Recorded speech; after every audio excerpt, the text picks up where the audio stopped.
Welcome back to Celebrity Radio, where last year we had 6.8 million minutes viewed on YouTube. This week we feature Barnum The UK Tour 2014. The national tour of Cameron Mackintosh and Chichester Theatre's production of Barnum opened last night at the Leicester Curve to a standing ovation. This masterclass in entertainment, starring Brian Conley in the title role alongside Linzi Hateley as Cherry, is without doubt one of the most polished touring productions in British history. Cy Coleman's 1980 Broadway musical follows the life of Phineas T. Barnum, America's greatest showman. The score includes Come Follow the Band, The Colours of My Life, and There Is a Sucker Born Every Minute. This revival, directed by the Open Air Theatre's Timothy Sheeder, was first seen in Chichester's Festival Theatre's Temporary Theatre in the Park in July last year. I made no secret of my admiration for Brian Conley. He's an entertainment genius and always knocks it out of the park with his powerhouse performance. His on-stage presence, talent and charisma, as well as voice, can only be admired. Brian Conley's recent West End credits include Hairspray and Chitty Chitty Bang Bang. He was nominated for the Olivier Award for playing America's showman Al Jolson in Jolson at the Victoria Palace to great acclaim. Mackintosh doesn't do things by halves. Barnum is beautifully lit, perfectly staged, stunningly choreographed, and has an incredible ensemble of a hugely talented cast of performers. The circus is truly brought to town with the intricate artistry in this show. In fact, the pre-show is equally as fun, with circus acts in the auditorium wowing the arriving crowds. I must give credit to Lindsay Hatley, who stole the hearts as Sherry with her Broadway standard performance. She's got it. It's as simple as that. A tone and majesty to her voice that rightly crowns her one of musical theatre's world-class leading ladies. Hatley created the role of Miss Banks in Mary Poppins on stage and was nominated for an Olivier Award for her performance as the narrator in Joseph and the Amazing Technicolor Dreamcoat. She's most recently appeared in the National Theatre's hit production of London Road, which is currently being adapted for the big screen. I last interviewed her in Mamma Mia, where she was also fabulous. The regions are doing so well at the minute, with the West End standard productions and calibre of talent touring the UK. The poster for Barnum boldly boasts Connolly as the greatest showman on earth in this role.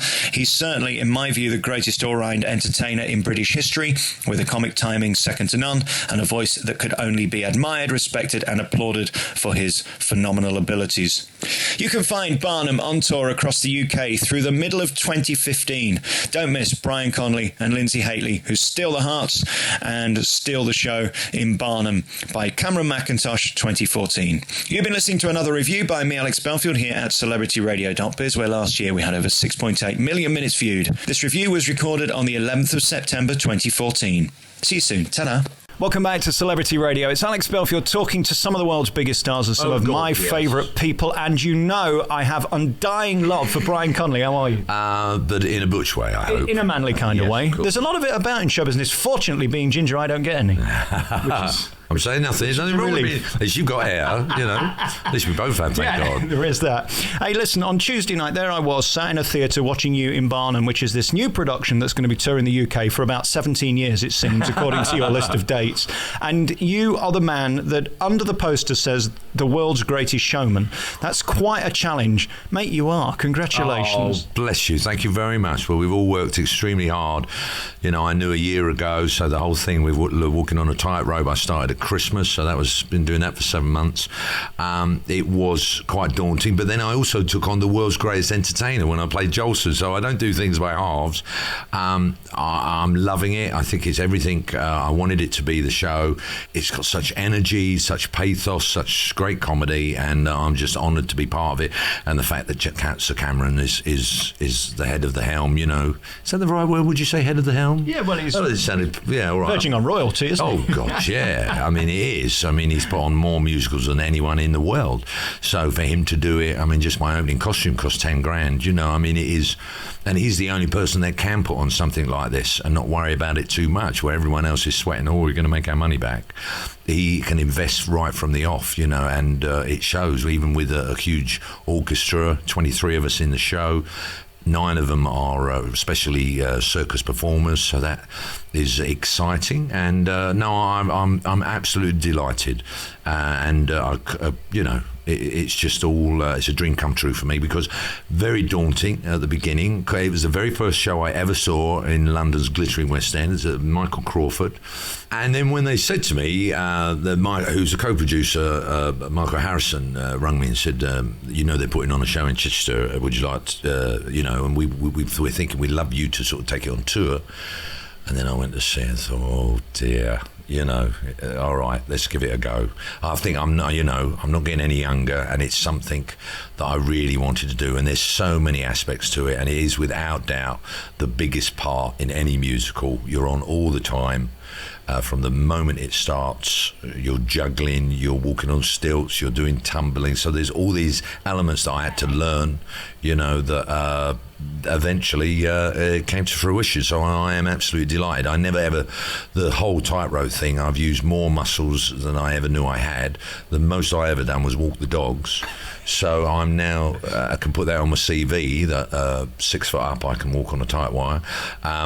There's a lot of skill involved, and I really, first couple of months I kept going, I don't think I could do this, I really don't think I can, but it suddenly got together. And then what you don't cater for is 1,200, 1,500 people looking at you.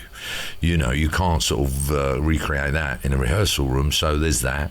But everything's there, and I think how we've adapted it from Chichester and rewritten the second half, and I've added some comedy as well. I think it's a cracking night, and I think without doubt it's one of the proudest things I've ever been a part of. A young man couldn't do this role because you've got to know how to come on and be the greatest showman, and you've either got that or you haven't. That can't be acted. You can't be taught that. I think experience plays a big part. I mean, initially you come on and you literally just talk to them, and to sort of, the first couple of nights, that's quite daunting, because you are, inside you're churning up. Oh God, because once you go out there, that's it. You're on for the whole of the first half and the second. So it's experience, and maybe that's sort of forgotten about these days. But the word experience is what it is, and I've been doing it from the age of 12. I'm in my 50s now, and. I couldn't have done this show, 20 years ago. I wouldn't have known how to sort of cope with it. And the darker side of it, I think you've had to live life to be able to tell those stories, and things like that. And having sort of, dark moments yourself when my father died and things like that. You can draw on that when you're doing the pathos. But it's a wonderful vehicle, and I'm really excited, and it's selling very well, and I just couldn't be happy. For me, it's all about the show.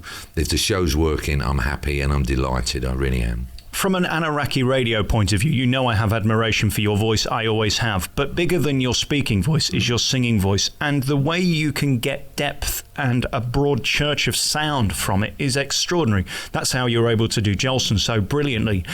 In this, how taxing is it? Because the points you're screaming, yes, then you're singing lightly, then you're having to boom and show off. It asks so much of you, doesn't it? When I done Jolson, we went into a recording studio, just laid down 4 tracks in the afternoon. And just because everyone kept going, do you sound like Jolson? And I never thought I could sound like Jolson, but eventually I did.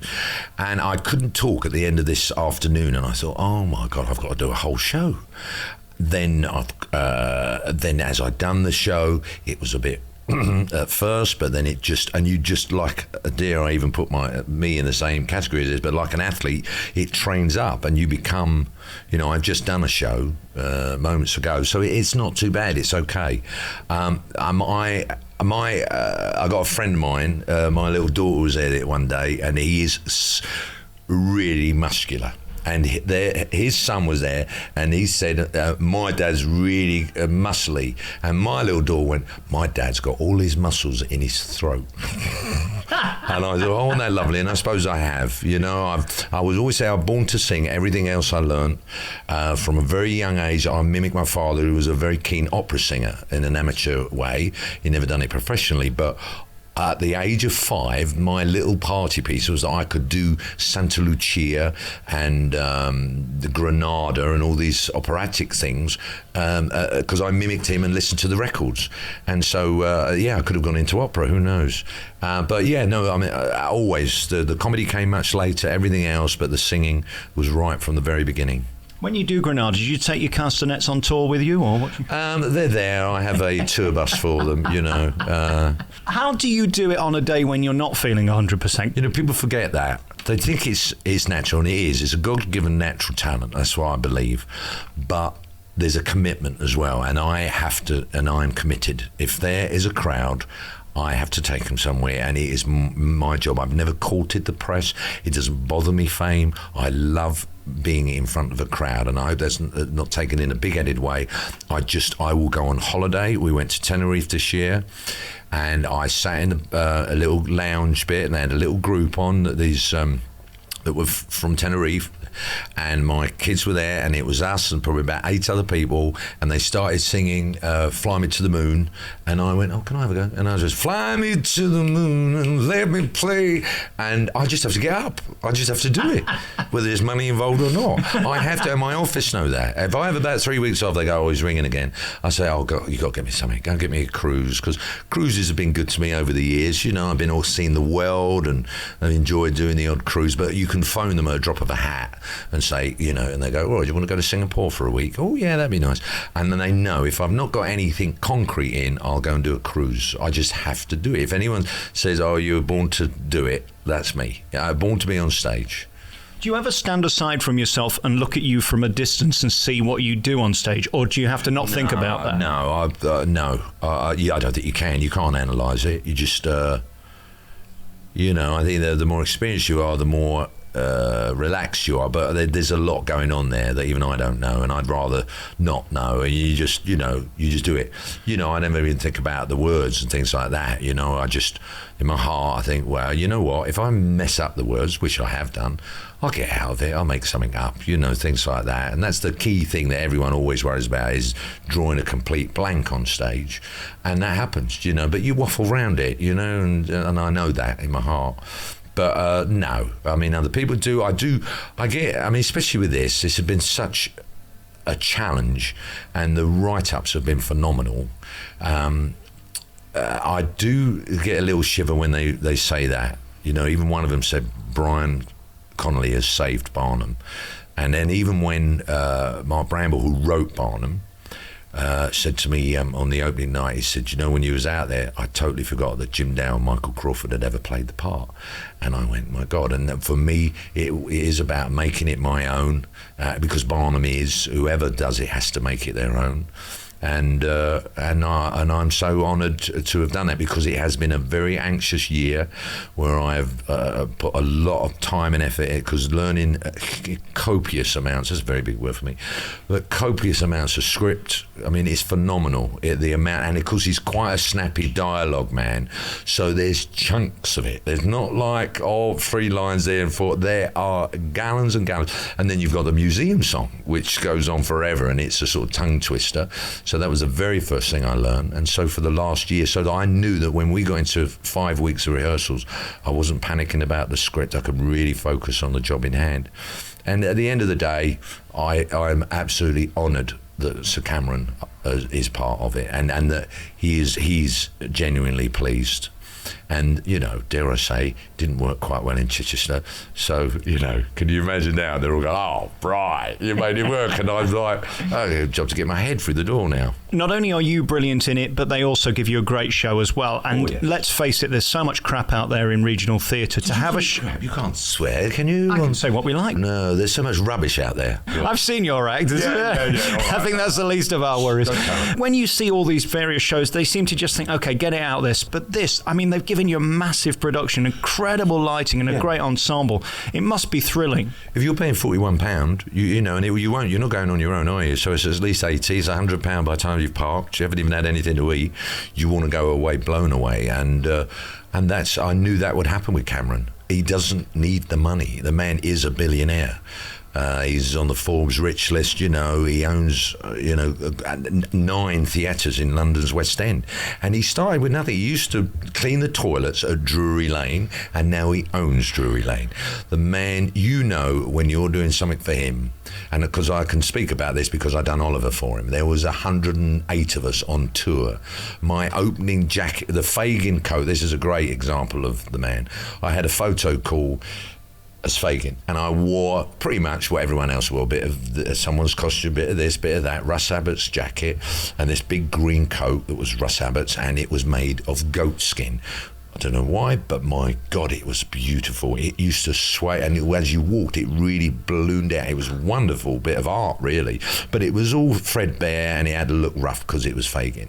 So they said, photo call's fine. Yep, great photos, Brian. How's the costume? I said, costume's great. Now I'm happy with that for the tour.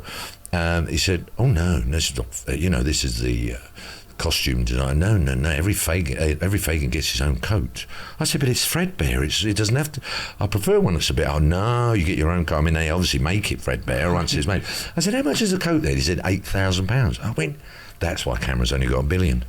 Because he's spending it on coats. No, I think, and I'm a great believer, you've got to put something in to get something out. Word of mouth is the most important thing.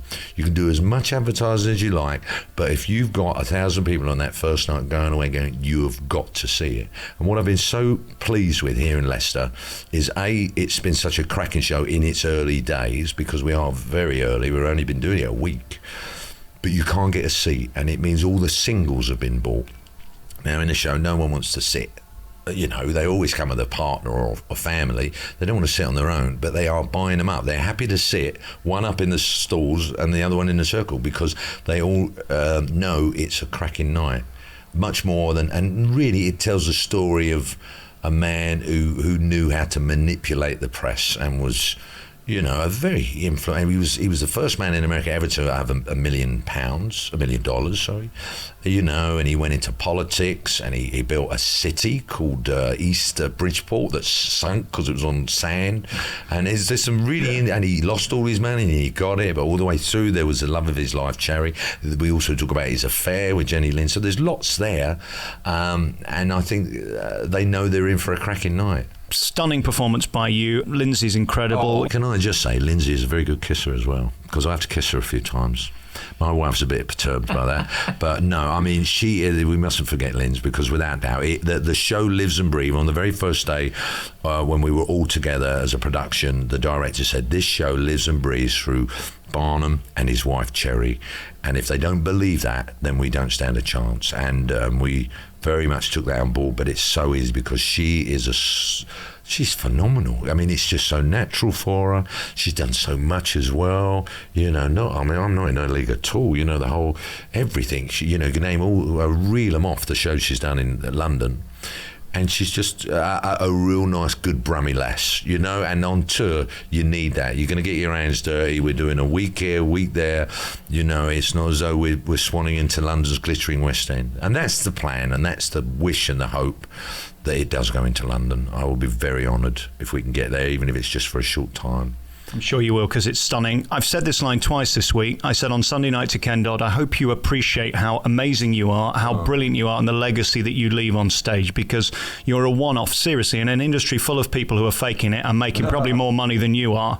To have the raw talent you've got and to do what you do to audiences is just phenomenal. Congratulations on that. Bless you. And it is about that. I do because I love it. I mean, to have a big ensemble piece, the huge band, I don't walk out with a big wad of money, but in my heart, that's where it's full, because I love doing what I do, and I'm honoured that I get the chance to do something that I love, because we all know how many people are sort of, having to struggle, and I'm doing something that I love, and I'm getting paid for it. What an honour. I can't think of another person in Britain who could do this role as well as you, seriously, who could sing it and comedic it as well as you do. It's stunning. It's on across the UK. You can find out at barnumthemusical.com.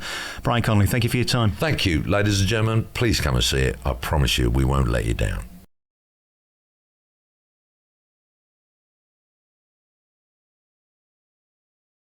Welcome back to Celebrity Radio. It's Alex Belfield, back in the presence of somebody I admire and adore. Lindsay Hatley, how are you? Hello, that's very nice. Thank you very much. It's been a while since I last spoke to you. You did 2.5 years in Mamma Mia, and you knocked it out the park with that. But I said in my review, I couldn't tell that you were a genius in that. I could tell you were very good. In this, we get to see the proper Lindsay, the true star that you are. Congratulations. Oh, thank you.